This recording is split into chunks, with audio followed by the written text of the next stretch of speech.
Desde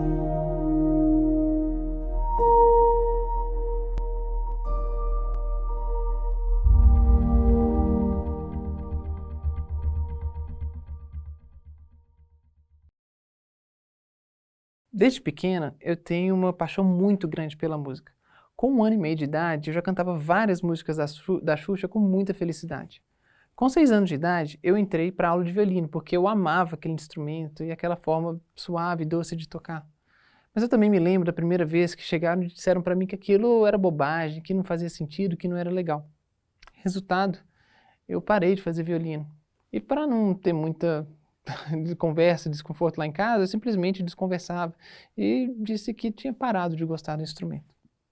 Crianças, elas costumam ser bem autênticas quando novas, mas elas vão perdendo essa essência ao longo da vida. Quem de fato não se lembra de uma época quando criança que adorava determinado assunto, brincadeira, mas acabou sendo reprimido por isso e deixou de lado? Autenticidade, ela é uma palavra que está muito na moda, mas o que de fato a gente realmente deveria estar pensando é o quão disposto você está para correr atrás da sua autenticidade. Eu vou contar a história de 2 pessoas que trilharam um caminho bem semelhante nessa jornada. E eu confesso que eu demorei muito tempo para entender todo esse processo, mas eu vou tentar resumir essa história toda em alguns minutos para vocês. A primeira pessoa se chama Tiago, e essa pessoa que está na tela. Ele também permitiu que eu pudesse compartilhar bem detalhadamente os seus principais motivos de insegurança e dificuldades que ele teve nesse caminho. O Tiago, ele tem uma família super estruturada que sempre encheu de carinho, ele adora sair com os amigos, gosta de tocar bateria nas horas vagas, trabalha bastante e também adora um videogame.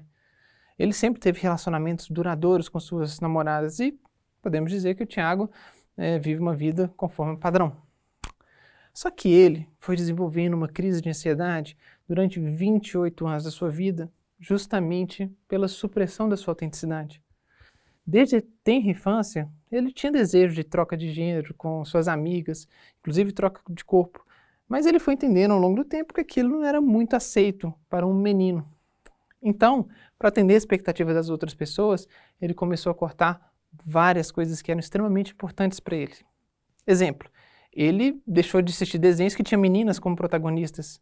Ele parou de gostar das músicas da Eliana, Sandy Júnior, Chiquititas, Xuxa. Ele aprendeu a xingar, aprendeu a falar gírias, aprendeu a sentar de perna aberta e ainda desaprendeu a fazer sua letra cursiva para fazer uma letra de forma, simplesmente porque menino não pode ter letra bonita. Ele acabava sempre coreografando e pensando direitinho em cada movimento que iria fazer, justamente para não dar nenhuma pinta. Ao longo do tempo, da sua infância, sua adolescência, ele acabou se enturmando com os meninos e ainda continuava sempre fazendo de tudo para que ninguém percebesse nada e parecesse um menino normal. No final das contas, o Tiago, ele construiu uma máscara muito forte, de uma maneira muito obstinada. Só que, ironicamente, essa máscara realmente funcionou para todo mundo, que nunca se suspeitou de nada, podemos dizer até que ele merecia um Oscar. Só que essa máscara não funcionou para ele mesmo. Já na vida adulta, o Tiago ele elencou o trabalho como uma das grandes formas de obter o reconhecimento da sociedade. Só que, depois de muito tempo de trabalho intenso, tudo que é construído sem uma base muito sólida acaba se tornando um grande castelo de areia no futuro. Então, depois de muito trabalho intenso e muita dedicação, ele acabou sendo demitido.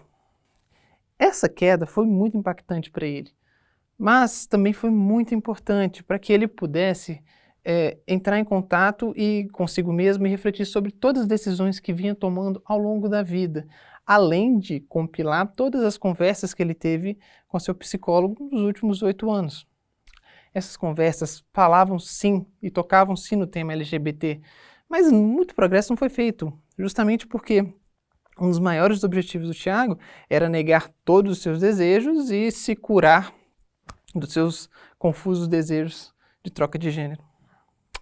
Acabou que a vida levou ele para São Paulo depois dessa demissão, que é uma cidade longe da sua cidade natal, que é aqui em Belo Horizonte. Além disso, ele sempre gostava de investimentos e guardava uma boa parte do seu salário, o que permitiu que ele construísse uma boa reserva financeira e aí ele não precisava de trabalhar por alguns anos.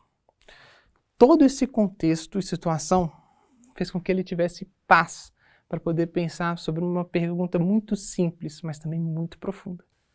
O que é que ele faria se não dependesse de ninguém nesse mundo para poder viver? E é nesse ponto que a história do Tiago se cruza com a minha história, a história da Natália. Depois de tanto tempo, o Tiago realmente assumiu para si que fazia sim parte da comunidade LGBTQIA+, mas que ainda tinha que entender qual letrinha ele se encaixava, já que os seus desejos não estavam completamente coerentes com a letra G dos gays e nem B dos bissexuais. Pesquisando mais a fundo, ele passou a entender que seus desejos estavam mais relacionados com a sua forma de se expressar e com sua identidade, de querer viver sua essência, e não com por quem ele se sentia atraído. E aí sim que ele entendeu que o campo da transexualidade é diferente do campo da homossexualidade. A transexualidade é uma conversa comigo mesma, enquanto a homossexualidade é uma conversa minha com outra pessoa. Outra coisa super importante que ele entendeu foi que pessoas LGBT não vão destruir o mundo, não vão destruir a sociedade, a harmonia que está entre a gente. Ser LGBT não tem nada a ver com falta de ética, não tem a ver com falta de caráter e não tem a ver com ser desrespeitoso com outras pessoas. E esses sim são os 3 pontos mais importantes para que a sociedade possa definir o que deve ser descartado ou mantido por nós. E foi depois de tanta reflexão e quebra de paradigma que aí eu nasci. No final das contas, era como atravessar uma porta que sempre estava lá, mas que eu não queria abrir de forma alguma. Na verdade, várias coisas que antes eram motivo de preocupação, angústia e fuga, eram coisas que sempre fizeram parte de mim, e só aceitar isso foi o que me deixou mais forte para lidar com o mundo. O olhar do outro ainda continua lá, mas eu sou mais resiliente para lidar com ele.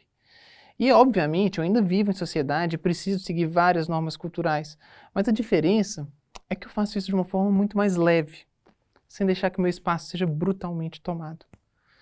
E hoje eu sinto que a relação que eu tenho comigo mesma é muito mais positiva e estável do que a relação que o Tiago tinha com ele mesmo.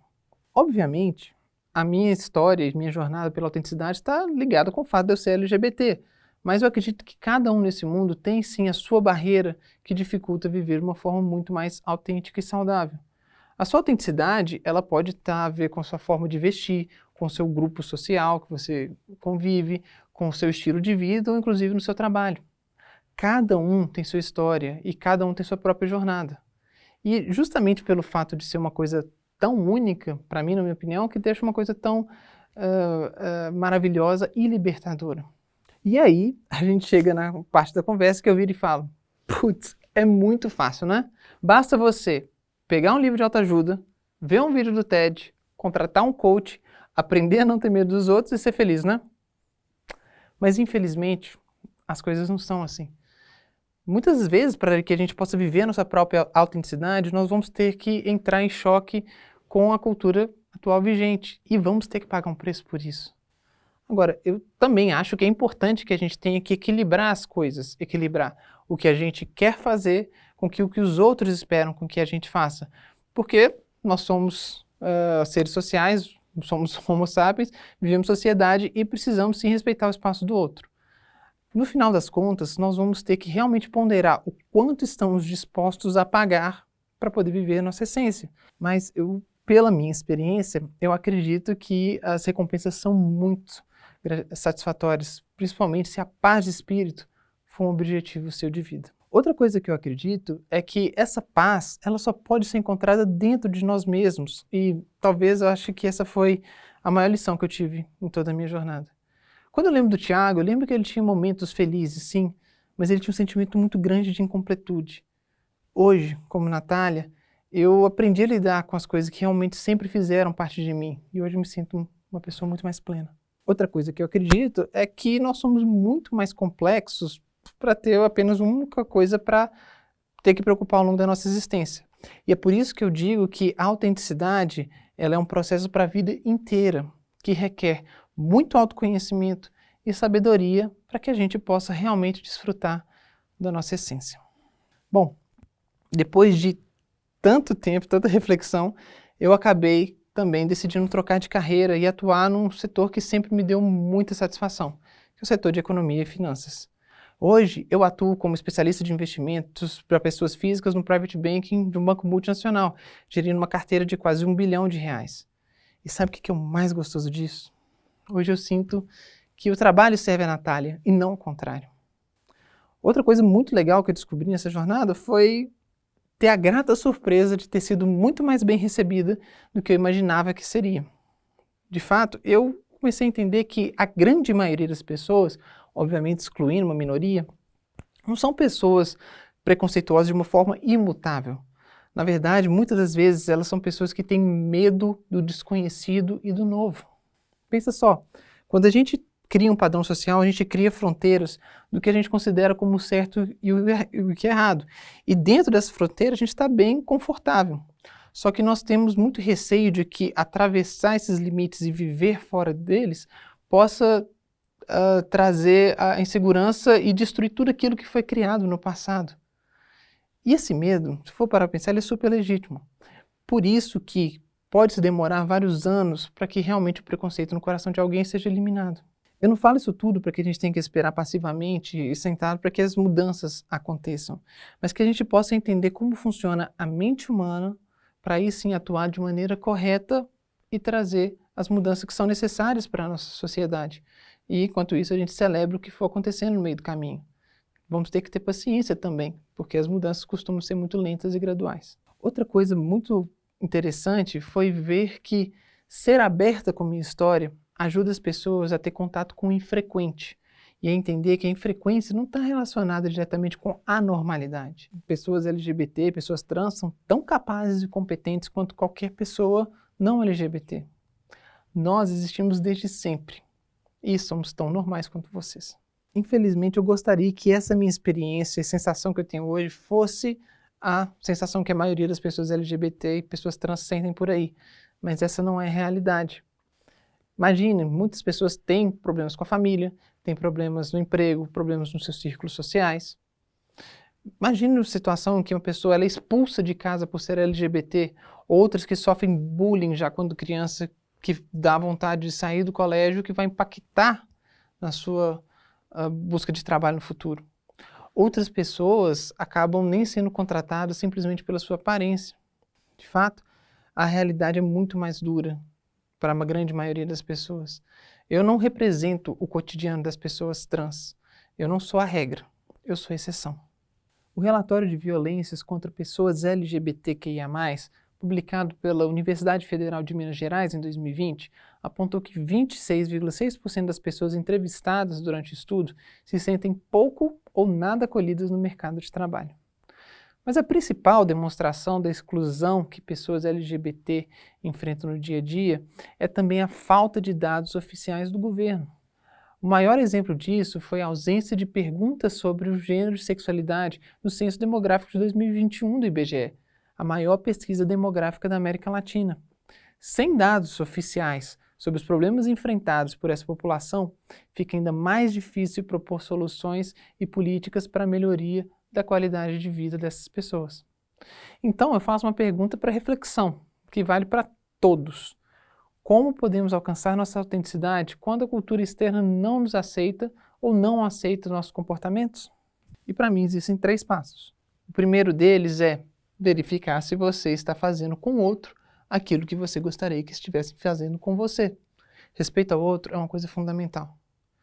O segundo passo é ter um grupo de apoio, um círculo de acolhimento de pessoas que vão te ajudar a ter uma estrutura emocional durante a vida, enquanto o debate da mudança está acontecendo na sociedade. E o terceiro passo é participar de todo esse processo de alguma forma, da forma que você conseguir. A gente tem sempre que lembrar que em uma democracia nós temos todas as liberdades para poder colocar vários assuntos em pauta de discussão na sociedade. As questões LGBT e transexuais são, sim, um claro exemplo de um tema que precisa de debate da sociedade. Caso a grande maioria se convença que a mudança proposta não vai destruir o tecido social que nos mantém em harmonia, essa mudança em novo paradigma vai ser inserido na sociedade ao longo do tempo. De fato, a gente tem vários exemplos de como a sociedade foi evoluindo ao longo do tempo. Pense, por exemplo, na abolição da escravidão ou na emancipação das mulheres na sociedade. Muito ainda precisa ser feito, mas não podemos negar que já andamos bastante nesses últimos séculos. Se lembra de quando eu falei que parei de tocar violino porque as outras pessoas disseram que aquilo era uma bobagem? Bom, falou comentar que o real motivo de eu ter parado foi que me disseram que aquilo era uma coisa de menina. Naquele momento, eu estava realmente fugindo de quem eu era. E todo mundo está fugindo de quem realmente é quando não busca sua própria autenticidade.